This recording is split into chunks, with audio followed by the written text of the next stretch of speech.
Pictures of protests today in the Palestinian territories on the anniversary of the Six-Day War, which started 40 years ago. Hello, I'm Avi Lewis, and you're back on the map. Tonight, with conflict simmering in the Gaza Strip and a meeting scheduled this week between Israeli and Palestinian leaders, we're zooming out from the daily news flow to take a look at the backdrop in Gaza, a chronic economic crisis. Well, our next guest has been studying the Palestinian economy for more than 20 years. Sara Roy is a political economist at Harvard University, and her new book is called Failing Peace, Gaza and the Palestinian-Israeli Conflict. I spoke to her earlier from Boston. Welcome to On the Map. Thank you. Good to be here. You've been to Gaza many times over the last 20 years, most recently just 2 weeks ago. What impression did this trip leave you with? Well, the situation is extremely grim. In the 22 years that I've been going there, working there, living there, I've never seen conditions really as acute at all levels as they are today, both in Gaza and the West Bank. Sarah, I know you're a rigorous academic that doesn't like to boil things down to sound bites, but for the sake of television, give us the big picture of the Gaza economy that you've been studying for a couple of decades now. Just 6.5 years ago, 30% of Gaza's population was living at or below poverty. Today, it's almost 80%. So this gives you a sense of the degradation. The unemployment rate is staggeringly high. You have people, basically 100,000 laborers who can't find work and who have stopped looking for work. You have 35,000 new entrants to the labor force every year. So you have a situation that's a brewing catastrophe. In the run-up to the Israeli withdrawal in 2005, there was a distinctly more euphoric sense about the possibilities for Gaza, at least in the United States. Thomas Friedman famously wrote in the New York Times that Palestinians could make Gaza a Dubai on the Mediterranean.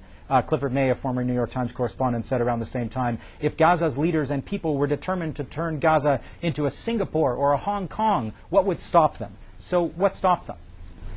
What's stopping them is the fact that Israel has maintained total control over the Gaza Strip. Israel, withdrew its army or redeployed its army outside the borders of Gaza. It, of course, withdrew the settlers, which is a good thing.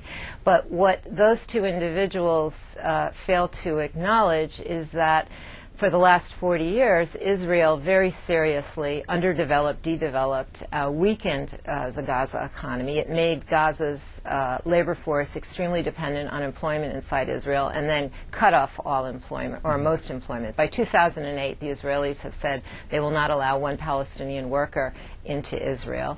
They have depleted many of the resources, or Gaza's limited resources, particularly water.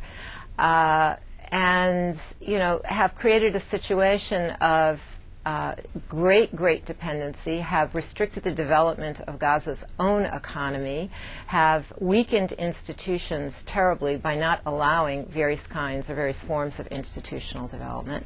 With the Gaza disengagement, Israel basically withdrew and gave up all responsibility for Gaza, but maintained total control, because Israel controls all the borders, which means it controls all economic movement, all movement of people and goods. Israel controls the airspace, it controls the water. It also controls, as the very well-known Israeli journalist Amir Haas has written, it controls the population registry. So every birth, death, divorce, marriage in Gaza is recorded inside Israel. So Israel has maintained complete control. Sarah, you know the Israeli position well, but it's important to respond to. The Israelis say that they have withdrawn, that the economy in Gaza is no longer their responsibility, but it's the responsibilities of the Palestinian Authority. How do you respond to that? I say that that's an illegitimate position, to say the least. Israel still maintains its occupation. Israel is still the occupier.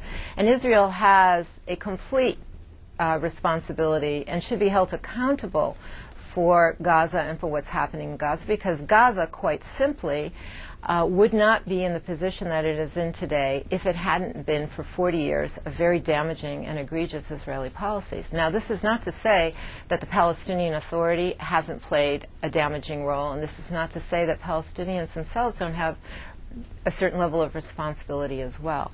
But we have to remember that this is an occupation. It is an ongoing occupation, and that as an occupier, Israel has certain responsibilities that it has completely or largely, certainly, abnegated, and should be held accountable.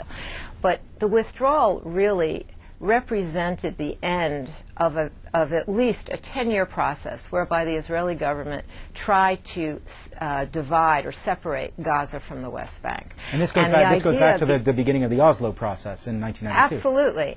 Absolutely. And the Oslo process, which I think is very important to understand, was not about peace, even though it was called a peace process. The Oslo process was very much about maintaining Israeli control, maintaining Israeli occupation, albeit in a different form. And the idea behind that was to sever Gaza from the West Bank, which it effectively did by 1998.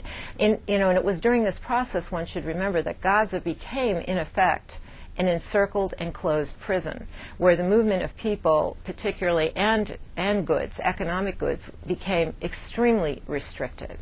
And the idea is to separate these two territories, annex major portions of the West Bank, de facto annex major portions of the West Bank into Israel, which Israel has now effectively done with the building of the wall, the separation barrier.